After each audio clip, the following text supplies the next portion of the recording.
Welcome in, Bills Mafia. Welcome back to another edition of the Go Bills podcast presented by GoBillsPodcast.com. And if you're watching on YouTube or Facebook, let me know how I sound. We did a couple tests before the show, having a little bit of technical issues. Hopefully the sound is much clearer today. I'm praying that everything worked out perfect. So Mad Chatter, if you're in the chat, let me know how I sound. I would greatly appreciate it. Let's get over to Mad Chatter's comments already before the video. Greatly appreciate everybody for coming on this Monday evening. We have our Overreaction Monday show, and we have a lot to get into. The Bills suffered another loss versus the New England Patriots, and it was a game that we all want to forget and move on to the next opponent, which is going to be very fast coming up on Thursday against the Bucs. But let's get into Mad Chatter's comments, saying he's furious. We do this again in a few days. Also saying he's mad. I understand completely the Mad Chatter. That makes a lot of sense to me. Thank you so much for letting me know that I sound crystal clear. That makes me happy.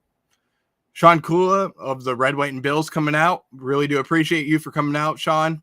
Saying that the season's almost over. Completely understand the frustration. But this has been the ongoing issue for the last 3 weeks, and hopefully from what we've seen over the last couple of weeks, this is a tale for the Buffalo Bills and the offense as well to get their act together. And I'm hoping that this is going to drive them to get closer as a unit and be better as a team. So let me just get into Mad Chatter's comment real quick. Dorian Williams was put on the bench after 20 or so snaps per Joe Marino. Yes, that is true. I actually did watch that show with Joe Marino. He brought up a lot of good points as well as some guys that we should go after in the trade market as well. Really loved what he said. Yeah, I completely heard this rumor too. So I think he is looking around for a linebacker help. I think it's about time to do that as well. But let's get into this. I want to get into the game and just go over the game summary again, because I think it's really important that we dive into this again and look at a couple of things for the game. Let's start off with Josh Allen and how he played. I think that's pretty much the biggest thing that we need to talk about is how Josh Allen was playing in the first half. And the team is starting off drives very slow in the first half. And it started off with being down 10 points early on when Josh Allen threw the interception on the first play of the game.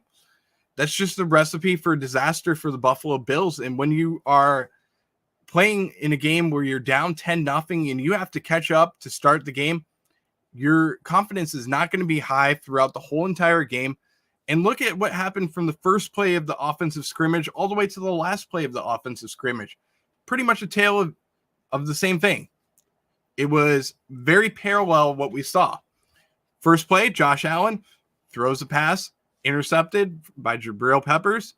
Last play of the game, Josh Allen, he tries to go for a run when he should have probably thrown a pass and hoped for pass interference. That's a situation where, in my opinion, would Josh Allen have thrown that ball last year? Possibly. Or was he afraid to make a mistake? That's something that you have to bring up and you have to question as well. Matt Chatter says, I am surprised how much Joe mimicked you guys, particularly Red White. He was hard on Josh. Yeah, he was very hard on Josh. And I think it's time that everybody needs to be hard on Josh.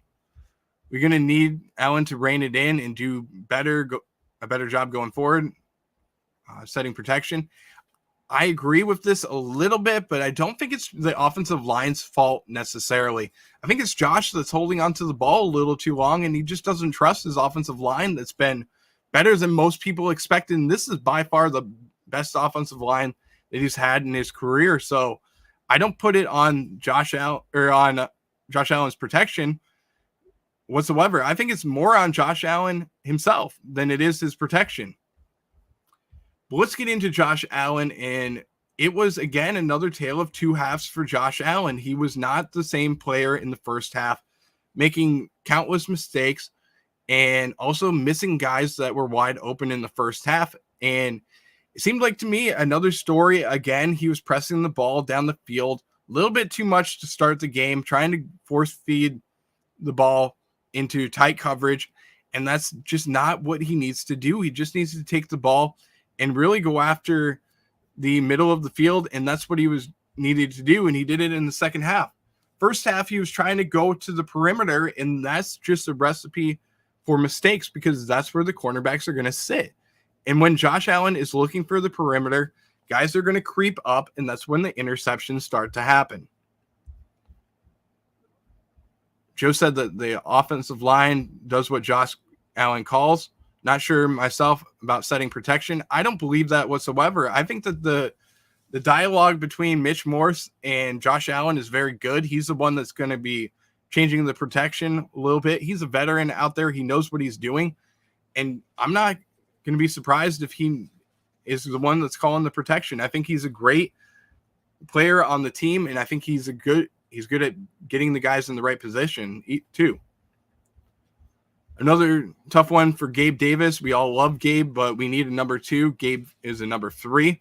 It was a tough day for Gabe. Another week with 1 reception for 6 yards, just not the way that we needed Gabe to play. He needed to step up a little bit, just didn't step up at all. But yeah, this was a game, like I said, Josh Allen first half, trying to force the ball down the field a little bit too much. And then in the second half, he started relying on his security blanket in the middle of the field. And it started in the first half a little bit. You saw what happened. The Bills were trying to get the ball to Dalton Kincaid over the middle, and it started working out very well. And I think that's going to have to be a recipe going forward. They're going to have to go with the middle of the field because going to the middle of the field will open up the outside for guys like Stephon Diggs, and it'll open up plays for Gabe Davis as well. But when everybody is looking on the outside on these plays, it's going to be tough to get the ball to Gabe Davis and Stephon Diggs because they're going to be tighter on their coverage. But you have to fear the middle of the field, and you have to fear guys like James Cook. You have to fear even Dalton Kincaid over the middle. That's going to be a threat out there. But I saw a lot of things, don't get me wrong, when we're talking about this Overreaction Monday show. I saw a lot of things that I actually liked from the Buffalo Bills and things that they can take into effect going forward, that they can focus on what they need to do better. And let's start with the guys that played very well in this game, starting with James Cook. I liked what I saw from James Cook. He looked like a different back out there, doing great things in the run game. 13 carries for 56 yards in the game, as well as the passing game, 3 catches for 46 yards in the touchdown. I love the way that he was lowering his head and lowering his shoulder to pick up first downs. I also like the way that he was using his leverage in his body to fight throughout the whole entire game. And I think he did a really good job of stepping up and showing that he can be the featured back in this offense. Another guy, like we talked about, Dalton Kincaid, really good job. 8 catches for 75 yards, caught all 8 of his passes thrown his way. It was a great game for him as a rookie. And now he's going to be the starting tight end going forward, especially with Dawson Knox going on IR. It's not official yet, but it seems like that's going to be the way that it's going to be. He is going to have wrist surgery. I expect him to be on the injured reserve list for at least 4 weeks. But Sean McDermott said going forward, they don't have a timetable for when he'll be back. But Kincaid's going to be the number 1 tight end going forward, followed by Quentin Morris.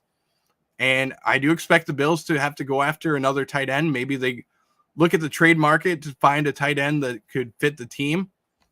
But they could fall down to a reliable threat that is an aging person that wants to be on a 1-year deal. And maybe they look for somebody like that. Or maybe they look to move on from a player that signed a contract extension a couple of years ago and just hasn't been consistent enough at the tight end position, in my opinion. Now, that's a good question of what they're going to have to do. I love Dawson Knox. I love Dalton Kincaid. But you have to look at what can make the roster better. And maybe it's moving on from a tight end in Dawson Knox who has inconsistencies throughout his career with catching the ball. And that's a tough conversation that we have to have. But possibly the Bills move on from Dawson Knox and maybe they move him for another tight end that can actually block and be a reliable person in this offense. That could be a very good thing to see from the Buffalo Bills. Matt Cheddar said, I only need one tight end. Kincaid can learn to block. That's true. Kincaid needs to learn how to block too. He needs to put on some weight, which is probably what's going to happen in the offseason, and he'll learn how to block. Jace Sternberger is okay, but can you rely on Jace Sternberger? That's the question. Or can you rely on who's on our practice squad? That's the other thing.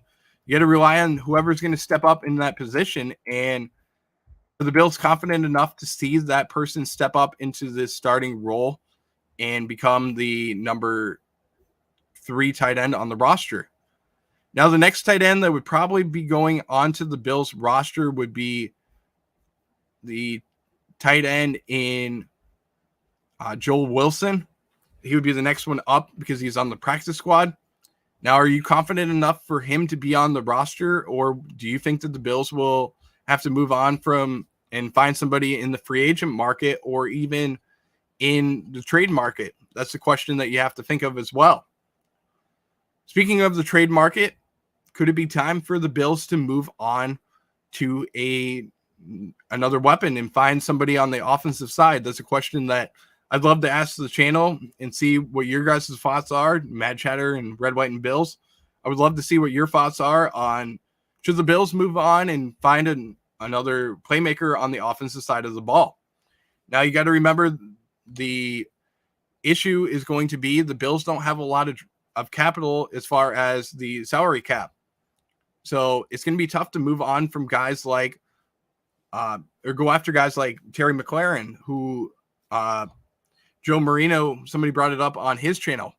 Should we go after Terry McLaurin? And that's going to be extremely tough for the Bills to do. You'd have to do restructures just like Joe was mentioning, and I completely understand where he's coming from, and it's going to be tough for the Bills to do that. Another guy that was brought up was a guy in Cortland Sutton, who Mad Chatter's bringing up as well. Cortland Sutton was a player that came out of Southern Methodist University.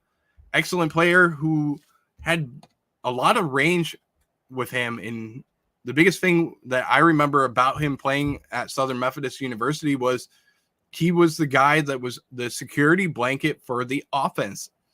And I know that Joe Marino didn't love the idea of going after Cortland Sutton. And he said he's pretty much a better version of Gabe Davis. He's not the same player as Gabe Davis whatsoever. He's a guy that can get the 50-50 balls, and he can also get the tough catches across the middle of the field. He can be moved around in the offense as well. But the problem is with Cortland Sutton, you're going to have the issues with injuries, which is something that has been brought up throughout his career with the Denver Broncos. He's had a lot of injuries in Denver. One of the most notable ones, a knee injury that he had. That's something that is going to be a question mark. So the asking price might not be so high on a guy like Cortland Sutton. I don't think it's going to be a first-round pick or anything like that they're going to be asking for Cortland Sutton over a guy like Jerry Jeudy that was brought up as well. Now, Jerry Jeudy would probably be a first-round pick and a fourth-round pick to get him. But a guy like Cortland Sutton, maybe you get him for a third-round pick, or even you move on from a guy like Gabe Davis to move into the situation of being the number 2 wide receiver. Now, don't get me wrong. I don't want to move on from Gabe Davis whatsoever. I would love to have him on the team. I think he's a good threat in the offense, but the issue is the inconsistency that you're seeing from Gabe Davis, from Dawson Knox, guys like that. That's a situation that you have to bring up and consider what the Bills can do to make their roster better as well. Let me answer a couple questions from Mad Chatter, going back to what he's saying here. He said, good point. I'm really about Kincaid, but they need a Lee Smith blocker guy. I completely agree with you on that. Also, hope I answered that question about Sutton. What do we know about him? I don't think Josh would throw to Scary Terry too short. Completely understand. Forgive me, but it is again, go sign Beasley. And I think Beasley is he's done. I think he's done. I think his career has fizzled out and nobody really wants him on their team. And I hope he can get back with another team and make an impact, but I just don't think that he's the same player as he once was. Hopefully I answered your questions about Courtland Sutton, Mad Chatter. Hopefully that helps as well. But there's other positions that the Bills could go after too. And I know a lot of people are wondering whether the Bills should go after offensive or defensive players, especially with the defense having so many injuries that they have. And I'd like to raise a poll in the comment section for those that are watching. Who do you think the Bills should go after? Do you think they should go after more offensive players, or do you think they should go after more defensive players? And what position would you like the Bills to go after at the trade deadline? You got to remember, we're about a week away from the trade deadline. It's actually the 31st at 4 p.m. Eastern Standard Time. So I'd love to know who you think the Bills should go after in the trade deadline as far as positions go. And what position are you most worried about on the roster? That's a question that I want to bring up too, because Joe Marino brought it up. He brought up a good point about which position he would like to see the Bills go after. And I think the biggest issue on the Bills roster has to come down to the cornerback position. And there's guys that I actually like that the Bills could go after. I brought it up on the Nickel City Mafia show last night. Jalen Johnson, cornerback for the he's with the Bears. He had 2 interceptions against the Raiders this week. 2 interceptions for 39 yards. He would be a great ad for the Buffalo Bills, but at what cost? Are you going to give up a guy like Kaiir Elam for moving on to Jalen Johnson? That's a question that you're going to have to face, and you're probably going to have to add more capital to that trade. Could it be a guy in Kaiir Elam and maybe a 3rd-round pick to move up and get a number 1 corner on your roster? That's something that Brandon Beane's going to have to think about, what he's going to do in that situation. Or do you go after a guy like Pat Surtain that a lot of people want to see go over to the Buffalo Bills? But the problem with getting a guy like Pat Surtain is that you're going to have to go after Surtain and give up a lot of capital, like 1st-round picks.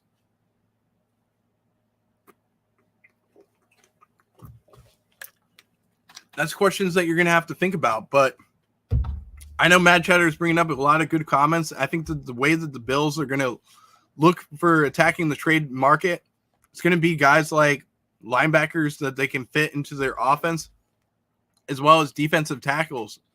You got to find a 1-tech at the defensive tackle position. Guys like Poona Ford are going to have to step up if they're going to be the number 1. And you have to wonder, are they going to do that?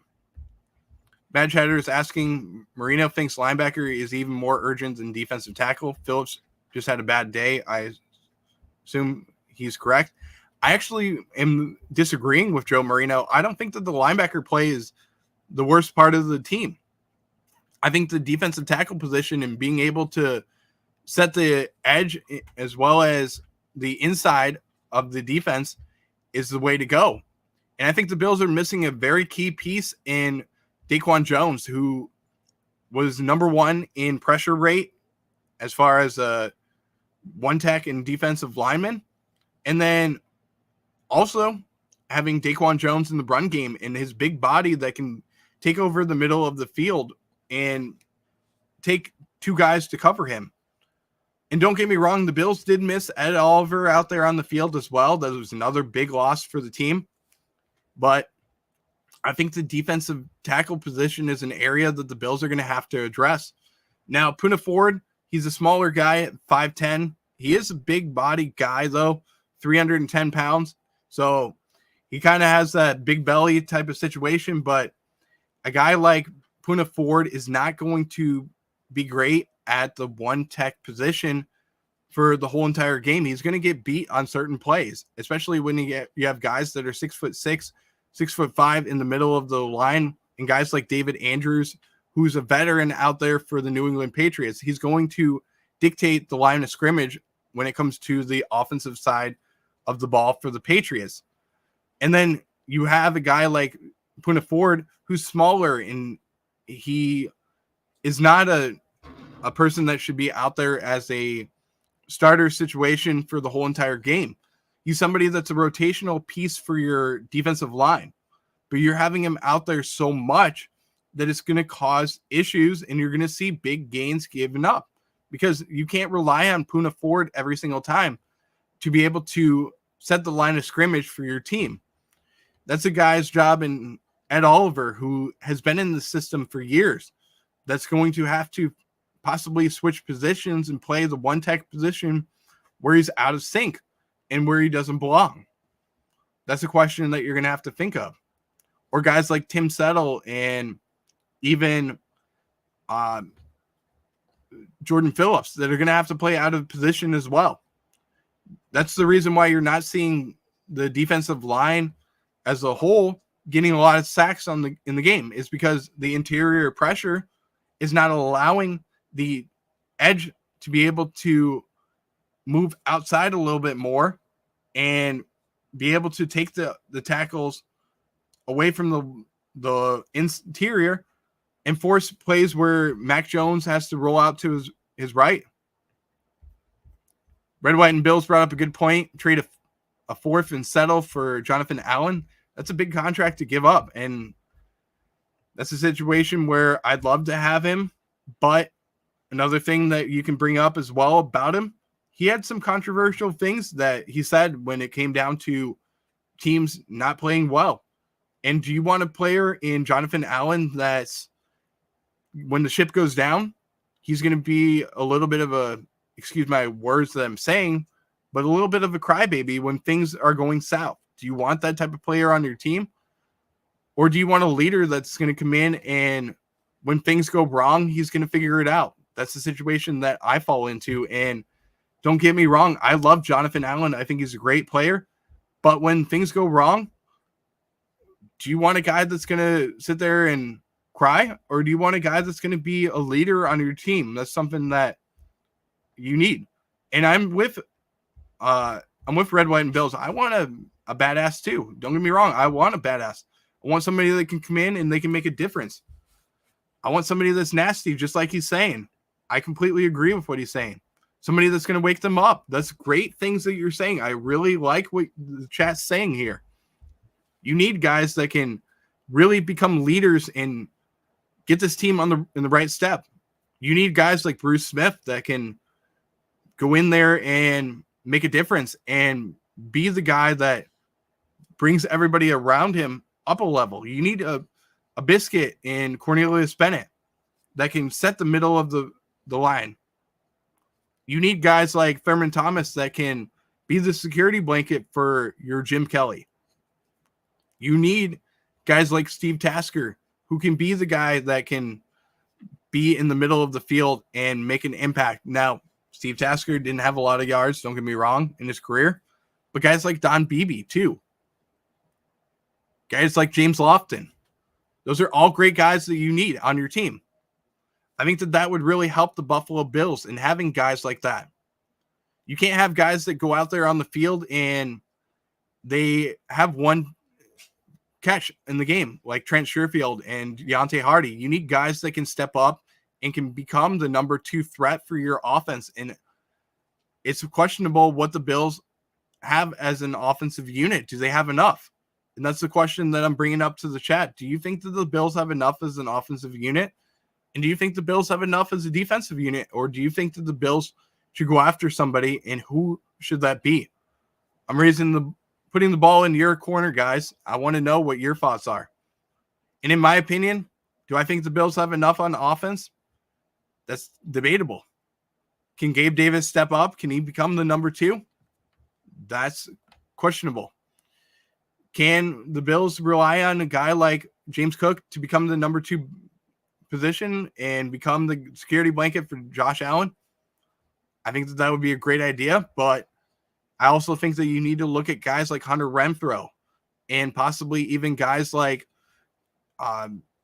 even a situation like a Cortland Sutton or a Darnell Mooney, who was brought up on the Joe Marino show.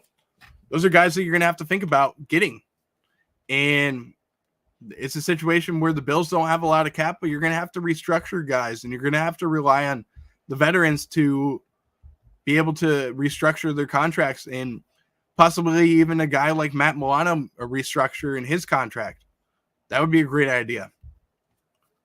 Those are areas that the Bills can rely on and figure out how to make some room on the cap so that you can go after guys that can make an impact on this team. There's also free agents that you can go after, like Anthony Barr. Even guys like, and I brought it up in the group chat on Instagram, you could go after a guy in Desmond King at the cornerback position. Or you can bring up guys like Josh Norman on the practice squad for the Buffalo Bills to really be that guy that brings the energy for the Buffalo Bills, because I think that the team, to be honest with you, and I'd love your input as fans in the group, in the chat. I would really love your thoughts. Are the Bills stale as a team? I think they are. I think they need somebody that can come in and bring the energy out there on the field. And Red, White, and Bills brought it up on a previous show.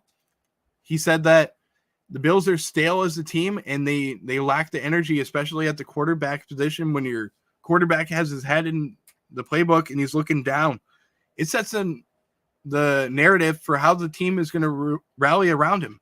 But when he's looking at other guys and stepping up and he's got their back and he's cheering them up, then you're going to play a different ball game. And it starts with the leaders on this team. And I'm going to say it right now.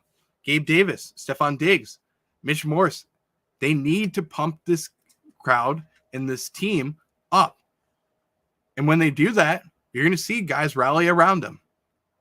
But right now they have their heads down and they're worried about other things. They're worried about what's going on with them.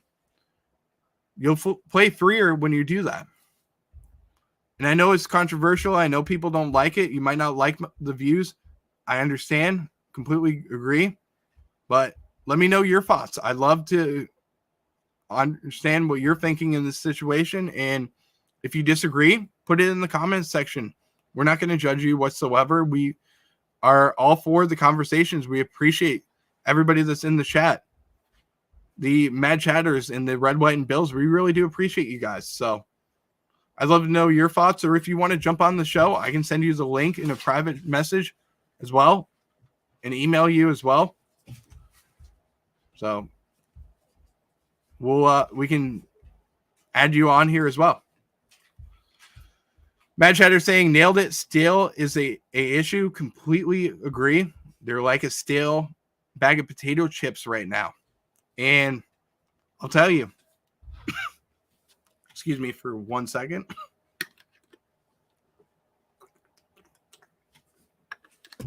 I'll tell you right now, I've been in situations where I go to the grocery store and they didn't check the expiration date on the bag of potato chips. And you grab that awful potato chip bag, you open it up, you're so excited when you get out of the store, you get in your car, you got your tunes on, listening to your music, and you're about to eat that first chip. And you're all excited, looking forward to the salty taste of that chip. And you get that chip in your mouth, and all of a sudden, it's not crunchy. That's what reminds me of the Buffalo Bills as a team. And they are very stale right now. And I want to see them wake up and just play free. And whether that comes down to playing up tempo, or it comes down to switching from the 12 personnel to the 11 personnel, which is a split wide formation that they're going to run, I'm all for it. And I think especially with the situation in Dawson Knox going on the injured list, and whether he's going to be on the IR or if he's going to be on the active roster and just miss a couple games with the wrist injury, I think it brings up a good point for the Bills to switch up their offense a little bit and go split wide, where you have guys like Dalton Kincaid in the slot position on the team, and you can move him around the line of scrimmage a little bit and find areas for him to be confident in. Matt Chatter brought up another player in DeAndre Hopkins. if a veteran like Hopkins is hungry, that's a good point. And he's coming off of a year where he's a little stale. Let's go over DeAndre Hopkins' stats real quick. He's a little stale, but maybe he wants to come in and play for a team like the Buffalo Bills and make an impact out there. Right now, he has 27 catches for 376 yards on the year. Also has 0 touchdowns for the year. So could a guy like him be the impact for the Buffalo Bills? And I know that Buffalo was interested in him, but unfortunately the asking price might have been a little too high. But would a team like the Tennessee Titans look to create a package where you go after DeAndre Hopkins and move him for, let's say, a 3rd or 4th round pick? That's a situation I would like to see the Bills make a move for. But the asking price, that's the other thing. Can the Bills afford it? Let's get into the preview section and switch over our thoughts on what we're talking about with the Buffalo Bills. And we also have to preview a little bit into the Bucs-Bills game that's going to be featured on on Thursday night. I'm getting a little ahead of myself because we do have a Monday night game coming up as well. We do have the tough schedule coming up, and I want to get into that schedule. I want to give you a little bit of a preview to end the show on the Bucs and Bills matchup that's going to be coming up Thursday. But this is a tough schedule that the Bills are going to have coming forward, and this schedule is by far the harder part of the schedule. We did have the easy part of the schedule going forward with the first half, and now you're going to have teams like the Eagles, the Chiefs, even the Cowboys, and you're going to have other teams like the Jets that we're going to have to go up against that are not going to be easy matchups. Let's go over the matchups that the Bills will face going forward all the way until the end of the season. And you have the Bucs, the Bengals, the Broncos, the Jets, the Eagles. Then you have a bye week. Go to the Chiefs. You have the Cowboys at home, the Chargers away, the Patriots at home, and then the Dolphins away. So let's just go back. I'll tell you, because I didn't tell you the first few, whether they were home or away. But the Bucs game, that's at home. You go to the Bengals, second game. Home against the Broncos. Home against the Jets. So 2 home games in a row. That's great. Then you have to go to Lincoln Financial Field and play against the Eagles. Then you have your bye week, like I said. Travel to the Chiefs. Home against the Cowboys. Travel to Los Angeles. Home against the Patriots. And then travel to Miami. Those are all tough games that the Bills are going to have to play. And whether that's going to be easy of a schedule is to be determined. But I'll tell you right now, I'm actually glad that the Bills are playing tougher opponents, because you know what? They're going to have to rise to the occasion. You got the Bucs, who are sitting at right now, sitting at a record of, let me pull it up. I do apologize. I believe they're 3-3. So having 2 losses in a row. I'm happy about that. It's a good time to catch them.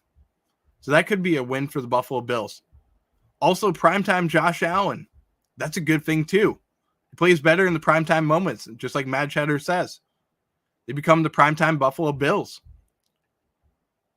You have games against the Bucs that are primetime. You have the Bengals primetime. Broncos primetime. 425 against the Jets. 425 against the Eagles.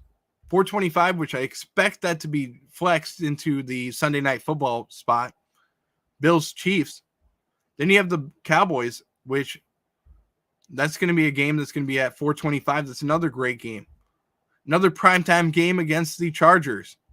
Then you have the Patriots, and then probably what's going to be another primetime game to end the year, which could become the game that could decide the division against the Dolphins. It's not over, guys. Let's just face that too. We're only one game out of the lead in the division.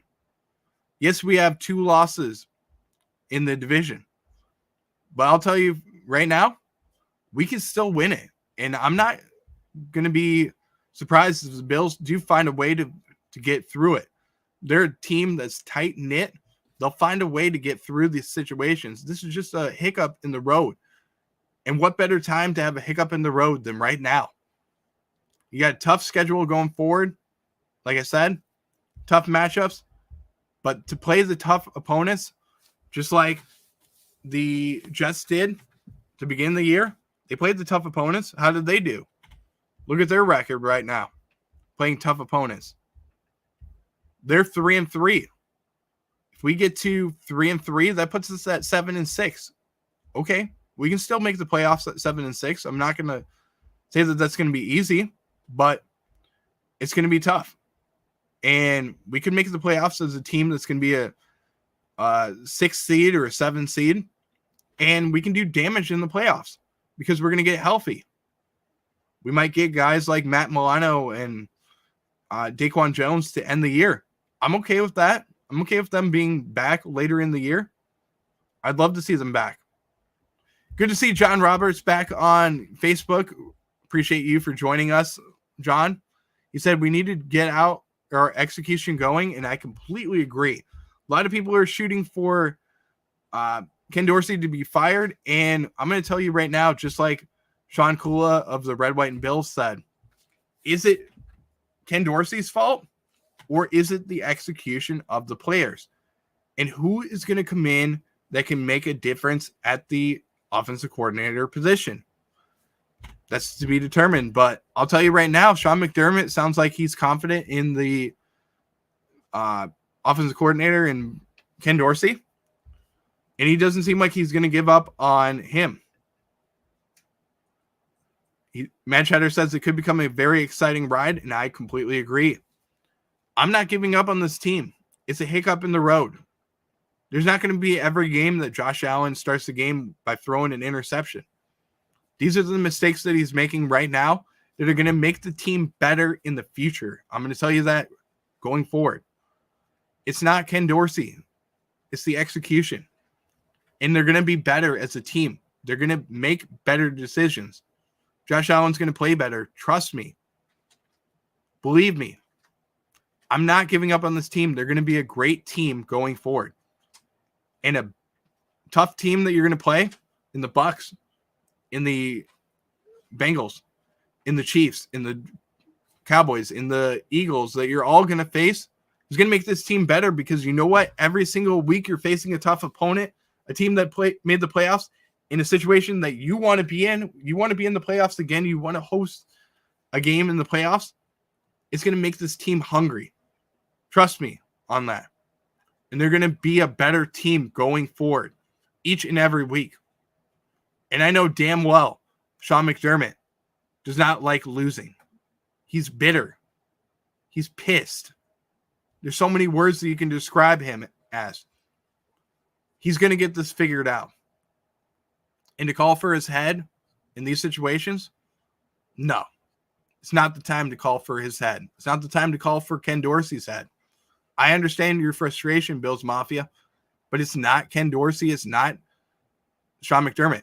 Who are you going to bring in right now that's going to take over the team and lead them to the promised land that we want to be in? I'm confident in Sean McDermott. I'm confident in Ken Dorsey. I'm confident in Eric Washington and everybody else that's on this team, because we have a team that's special and we're going to figure it out. You got to get guys like James Cook involved. And I'm going to say this, and I stole it right from John Robert because the comment just came in after I said it. James Cook, more involved, only 27 carries in 2 weeks. Completely agree. You got to get guys like Dalton Kincaid more involved. You got to get guys like Khalil Shakir and Trent Sherfield and Deontay Hardy more involved. Even Gabe Davis more involved. When you do that, this offense is going to be explosive. Trust me. It's going to be an explosive team. You're just figuring out the kinks and giggles of how you're going to run this team. It's early on in the season, guys. We're only 7 weeks into this thing. We got 11 more weeks to go. 10 more weeks if you count the bye week. But we got 11 more weeks of football to go. And it's going to be a fun, magical time that's coming up in the next few weeks. Let's not sit here and pout and say, we need to do this, we need to do that. And let's go out there and be a good, fundamentally sound football team. That's what I want to see from the Buffalo Bills moving forward. I'm not throwing shade at Josh Allen. I'm not throwing shade at Stephon Diggs or anybody else on this team that needs to step up like other shows are. The whole team needs to step up, and they know damn well they need to do that. As an offense, as a defense, as special teams, all three areas of the football team need to step up. And they will. Because you got leaders in Sean McDermott, you have leaders in Josh Allen, you have leaders all around you in guys like Stephon Diggs and players like that that are going to step up and play better. Josh Allen's had some bad games. Yes, he has. But like I said before, on other shows, on Nickel City Mafia and shows on the Red, White, and Bills, you have to take the good with the bad from Josh Allen. That's just who he is. He's special. He's a great player in the league.